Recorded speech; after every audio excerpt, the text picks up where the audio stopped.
Hello everyone and welcome back.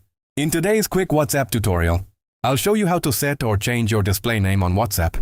This is the name that other people may see when they chat with you if they don't already have your phone number saved in their contacts. Let's jump right into it. First, open the App Store if you're using an iPhone, or the Google Play Store if you're using Android. Search for WhatsApp and make sure the app is updated to the latest version.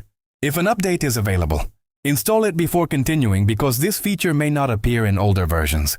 Once your app is up to date, open WhatsApp and tap Settings in the bottom right corner of the screen.